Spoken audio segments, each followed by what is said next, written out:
Hello friend, नमस्कार। My name is Bhanu, welcome to health pharma. So friends, today discuss about Parkinson disease, यानी कि आज अपन जानेंगे Parkinson disease के बारे में।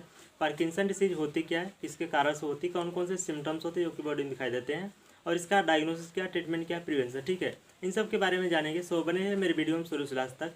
लेकिन सबसे पहले पार्किंसन डिसीज होता क्या है। देखिए, इसे हम मेंटल डिसऑर्डर या फिर प्रोग्रेसिव डिजेनरेटिव डिसऑर्डर कहते हैं, क्योंकि ये जो बीमारी है बढ़ती जाती है, जो कि आपके नर्वस सिस्टम एंड न्यूरॉन्स द्वारा कंट्रोल होने वाले आपके बॉडी को क्या करती है, इफेक्ट कर देती है। जिससे कि आपकी बॉडी में रिजिडिटी हो सकती है, ट्रीमर्स हो सकता है, यानी कंपन हो सकता है, ऐसी कंपन जिसको देखभाल करने की आवश्यकता होती है, ठीक है। या फिर हाइपोकाइनेसिया कारण बन सकता है, इसका मतलब लॉस ऑफ मोमेंट, या फिर गैट का कारण बन सकता है। देखिए, इसका मतलब होता है वॉकिंग पैटर्न ऑफ ह्यूमस, यानी कि जो व्यक्ति को बोलने का जो पैटर्न होता है वो चेंज हो जाता है, या फिर डिफेक्टिव पोस्चर हो सकता है, ठीक है। और साथ में आपके स्टिफनेस या फिर स्लोइंग मूवमेंट का कारण भी बन सकता है, क्योंकि ये जो बीमारियाँ ग्रेजुअल होती है, यानी कि धीरे धीरे बिगड़ती जाती है। जैसे कि मैंने आपको बताया कि ये जो बीमारियाँ प्रोग्रेसिव होती है, यानी कि यह बढ़ती जाती है, जिससे कि आपको चलने में प्रॉब्लम्स हो सकती है, या फिर आपको बोलने में बहुत ज़्यादा प्रॉब्लम हो सकती है, ठीक, या फिर आपका मानसिक कंडीशन खराब हो सकता है, या फिर आपका बिहेवियर चेंज हो सकता है, या फिर डिप्रेशन हो सकता है, या फिर स्लीपिंग प्रॉब्लम हो सकता है, या फिर मेमोरी डिफिकल्ट, यानी कि याददाश्त भी खराब होने लगती है, ठीक है। और ये जो बीमारी है एज पे डिपेंड करती है, यानी कि जैसे जैसे एज बढ़ती जाती है वैसे वैसे ये जो डिसीज है डेवलप होने लगती है, ठीक है। जैसे कि ये जो बीमारी अधिकतर 60 वर्ष से अधिक उम्र के लोगों को होता है। देखिए, कुछ स्टडी में ऐसा पता चला है कि ये जो बीमारी है ये अधिकतर मेल्स को होती है देन फीमेल्स, ठीक है। लेकिन अभी तक क्लियर नहीं है कि ऐसा क्यों होता है, ठीक है। इन फैक्टर को समझने के लिए अभी तक स्टडी चल रही है।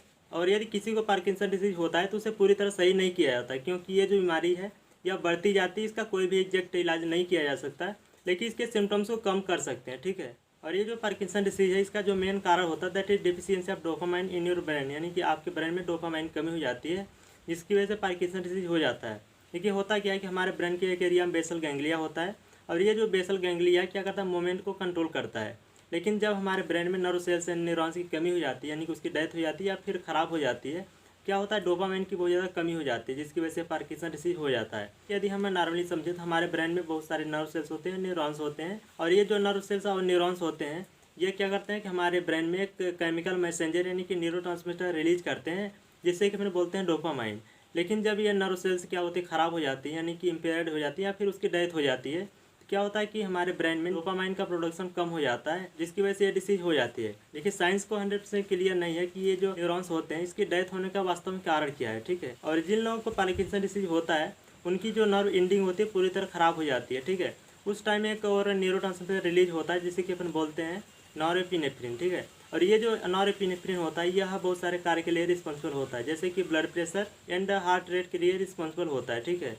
लेकिन जब हमारे ब्रेन में इसकी भी कमी हो जाती है तो क्या होता है कि ये जो पार्किंसन डिसीज है इसका होने का खतरा और ज़्यादा बढ़ जाता है, जिसके कारण उस व्यक्ति को थकावट हो सकता है, इरेगुलर हार्ट बीट हो सकता है, या फिर decrease moment of food through digestive, ठीक है। या फिर जब कोई व्यक्ति लेटने या बैठने के बाद उठता है, क्या होता है, उसका जो ब्लड प्रेशर होता है सडनली क्या होता है, डिक्रीज हो जाता है, यानी कि उसमें गिरावट आ जाती है, ठीक। ये कुछ कारण होते हैं जिसकी वजह से ये पार्किंसन डिसीज होती है। तो इसके जो सिम्टम्स होते हैं शुरुआती में काफ़ी हल्के होते हैं, जिनको देखभाल करने की भी आवश्यकता नहीं होती है।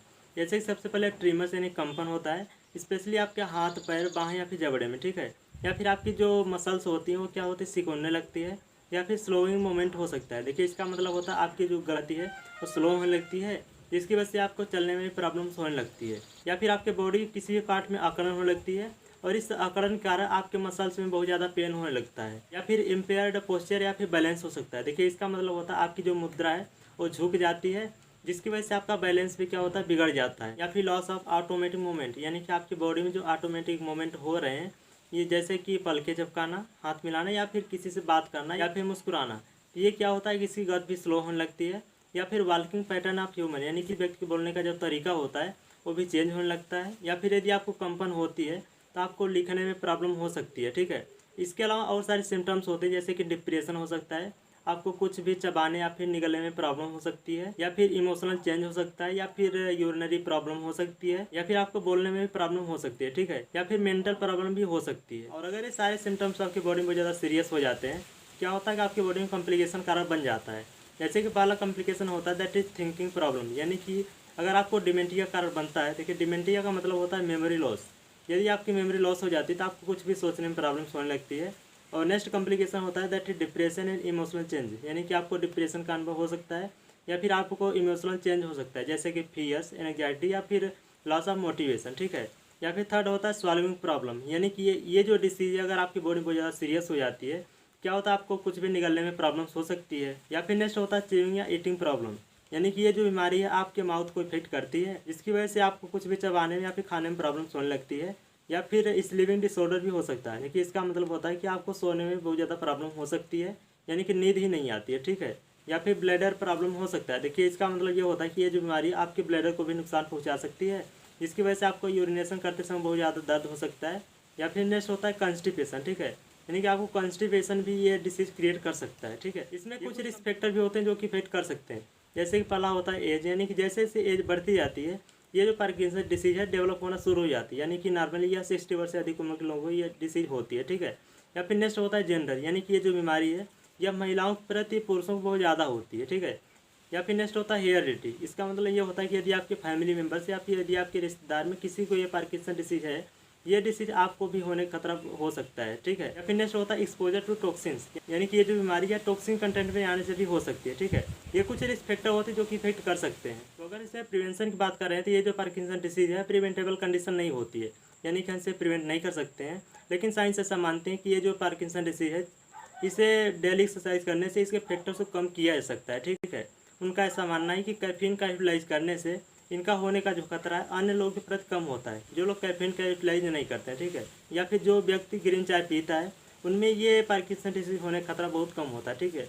ये कुछ प्रिवेंशन होते हैं जिससे कि आप प्रिवेंट कर सकते हैं। तो अगर इसमें डायग्नोसिस के बारे में बात करें तो ये जो पार्किंसन डिसीज है इसे हम इजीली डायग्नोस कर सकते हैं, जैसे कि हेल्थ, बॉडी लैंग्वेज या फिर कंपन को देखकर डायग्नोस कर सकते हैं। साथ में न्यूरोलॉजिकल एग्जामिनेशन भी कर सकते हैं, ठीक है। इसमें ट्रीटमेंट के बारे में बात करें तो ये जो पार्किंसन डिसीज है इसका कोई भी एग्जैक्ट ट्रीटमेंट नहीं होता है, यानी कि हम इसे पूरी तरह सही नहीं कर सकते हैं। लेकिन मार्केट में कुछ ऐसी दवाइयाँ अवेलेबल हैं जिससे कि हम इनके सिम्टम्स को कम कर सकते हैं। जैसे कि मैंने आपको बताया कि ये जो पार्किंसन डिसीज है इसमें मेन डोपामाइन की कमी हो जाती है, ठीक है। तो यदि हम कुछ ऐसा ड्रग्स यूज करें जिससे कि डोपामाइन का लेवल अपने आप बढ़ जाए, तो इसमें जो पहला ड्रग्स होता है दैट इज डोपामाइन प्रिक्यूर्सर, जैसे कि लेवोडोपा। ये जो ड्रग्स है इसको यूज करने से क्या होता है डोपामाइन का लेवल जो होता है बढ़ जाता है, ठीक है। और इसमें सेकेंड ड्रग्स होता है दैट इज पेरिफेरल डेकार्बोक्सिलेज इनहिबिटर, जैसे कि कार्बिडोपा या फिर बेंजीराडिन, ठीक है। और इसमें थर्ड ड्रग्स होता है दैट इज डोपामिनर्जिक एगोनिस्ट, जैसे कि ब्रोमोक्रिप्टिन, रोपिनटोल, ठीक है। और इसमें नेक्स्ट होता है दैट इज COMT इनहिबिटर, जैसे कि इंटेकेपोन और टोलकेपोन, ठीक है। और साथ में कुछ एंटीकोलिनर्जिक ड्रग्स भी यूज की जाती हैं, जैसे कि सेंट्रल एंटीकोलिनर्जिक, इसमें जैसे कि डाइहेक्सिएथाइल, ठीक है। ये कुछ ड्रग्स देकर सही कर सकते हैं, ठीक है।